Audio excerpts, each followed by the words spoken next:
And then came the 6-man tag that we'd all been waiting for. Carrie and Oscar and Dakota against Bianca and Naomi and Jade Cargill, the newly rechristened superstar on the WWE roster.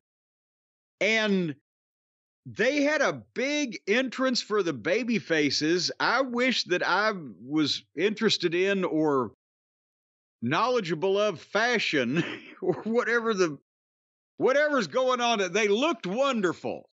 It looked like Fashion Week out there in New York City. They have put a ton of, and I guess Bianca and Naomi would be getting something special, even if Jade wasn't with them. But boy, with this trio and their new, pot of gold being Jade, they gave them the moon here, didn't they? They like on the entrance, I mean. They give everyone big entrances at WrestleMania. This was the three of them. Naomi, a big return recently. Bianca's been one of the biggest stars for the last few years. And Jade, if you're going to do something with Jade, you got to do it right from the jump. Yeah. The fans react to the entrance. I mean, again, with this production and the obvious way that they have orchestrated these things, because before it was always orchestrated, it was like, okay, get in the middle and pump your arm and we'll shoot it or whatever. But this is amazing. Anyway, and then the bell rang. But no, they did a bunch of cheerleading routines in the match, which I wasn't particularly interested in until Jade tagged in at about the 10-minute mark. She had never been in. They're building it, and then they're going to orchestrate what is going to happen. And as soon as she tags in, she cleans house on everybody. And then the other one's all cleared out, and Jade hit her finish on Dakota Kai 1, 2, 3. So again, they're not leaving anything to chance, and everything is coming off lovely here. Nothing to in AEW, they just put her out there on live television and told her, face the camera, and you see what we got.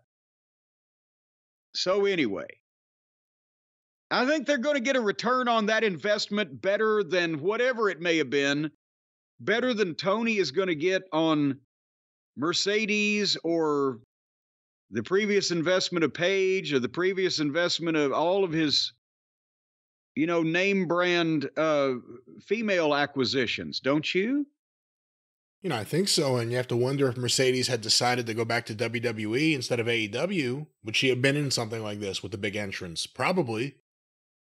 Instead, she's in AEW and with hopefully an exit plan. But Jade was someone that AEW actually tried their hardest to present strong. She never lost until the very end. She had a stable. She had multiple managers at different points, a lawyer.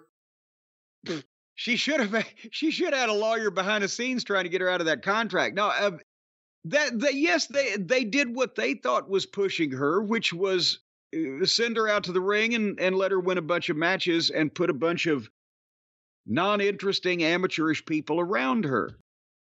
And now they have given her extra training. They're having producers not only work with her on her interviews, which are kept short and she memorizes, but also the matches, which are kept short and she memorizes. And the camera work is off the charts, and she's beating established people in front of millions of people on television. Anywho,